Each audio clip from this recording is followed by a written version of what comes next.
Assalamualaikum warahmatullahi wabarakatuh. Saya Nevi Fania dari jurusan Tadris Biologi, Fakultas Tarbiyah dan Ilmu Keguruan, Institut Agama Islam Negeri Kerinci. Di sini, saya akan menjelaskan sistem integumen. Yang pertama ada pengertian sistem integumen. Yang kedua ada fungsi kulit. Yang ketiga ada komponen integumen. Yang keempat, contoh sistem integumen pada vertebrata. Pengertian sistem integumen. Apa itu sistem integumen? Integumen berasal dari bahasa Latin integumentum yang berarti penutup. Sistem integumen adalah sistem organ yang membedakan, memisahkan, melindungi, dan mengonfirmasikan hewan terhadap lingkungan sekitar. Fungsi kulit. Integumen dan derivatnya mempunyai fungsi yang sangat luas di dalam tubuh, meliputi sebagai berikut. Yang pertama, sebagai pelindung atau proteksi. Yang kedua, eksterosepsi atau penerimaan stimuli. Yang ketiga, ekskresi atau pembuangan sisa metabolisme. Yang keempat, termoregulasi atau mengatur panas tubuh.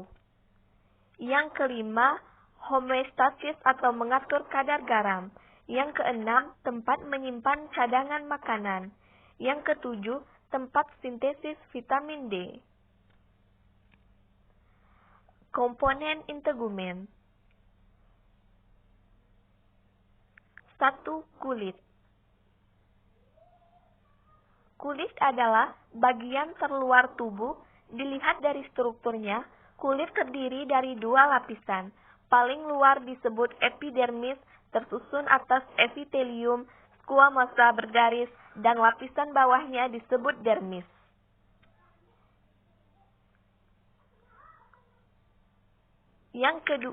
Selanjutnya bagian epidermis. Epidermis merupakan permukaan kulit paling luar. Epidermis tersusun dari lapisan epitel bergaris. Nah, seperti gambar di atas ini adalah gambar epidermis. Teman-teman bisa melihatnya, itu ada gambar epidermis. Selanjutnya, dermis.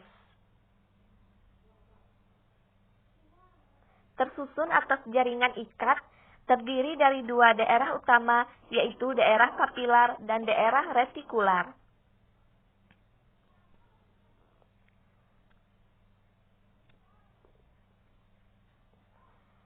Nah, pada gambar di samping ini adalah gambar dermis. Selanjutnya, rambut. Rambut dijumpai di seluruh permukaan tubuh, kecuali pada permukaan tangan, permukaan kaki, dan bibir. Rambut dibungkus oleh folikel rambut, yaitu suatu invaginasi epidermis yang terjadi selama periode pertumbuhan dengan suatu pelebaran ujung yang dinamakan bulbus rambut. Pada gambar di atas ini adalah gambar rambut. Yang ketiga, kuku. Kuku merupakan derivat epidermis yang berupa lempeng-lempeng zat tanduk terdapat pada permukaan dorsal ujung jari, tangan, dan jari kaki. Bagian-bagian kuku. Yang pertama, matrik kuku. Yang kedua, dinding kuku. Yang ketiga, dasar kuku. Yang keempat, alur kuku. Yang kelima, akar kuku. Yang keenam, lempeng kuku. Yang ketujuh, lanula. Yang kedelapan, eponychium. Yang kesembilan, hyponychium. Nah, pada gambar di samping ini adalah gambar bagian-bagian kuku. Selanjutnya, sisik.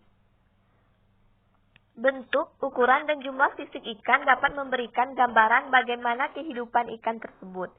Sisik ikan mempunyai bentuk dan ukuran yang beraneka macam, yaitu sisik ganoid, merupakan sisik besar dan kasar, Sisik kikloid dan stenoid merupakan sisik yang kecil, tipis atau ringan, hingga sisik flakoid merupakan sisik yang lembut.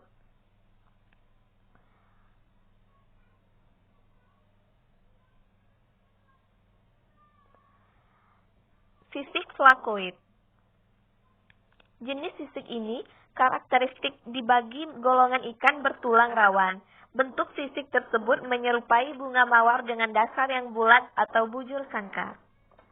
Nah, ini adalah gambar sisik flakoid. Selanjutnya, sisik kosmoid. Sisik ini hanya ditemukan pada ikan fosil dan ikan primitif yang sudah punah dari kelompok Crocephethyrgi dan Dipnoid. Nah, ini adalah gambar sisik kosmoid. Selanjutnya, sisik ganoid. Jenis sisik ini dimiliki oleh ikan-ikan Lepidosteius dan Scaphyricus. Sisik ini terdiri dari beberapa lapisan, yakni lapisan terluar disebut ganoid. Pada gambar di samping ini adalah gambar sisik ganoid. Yang terakhir, sisik kikloid dan sisik stenoid. Sisik ini ditemukan pada golongan ikan Teleostei yang masing-masing terdapat pada golongan ikan berjari lemah. Perbedaan antara sisik kikloid dan stenoid dapat kita lihat pada gambar di samping ini.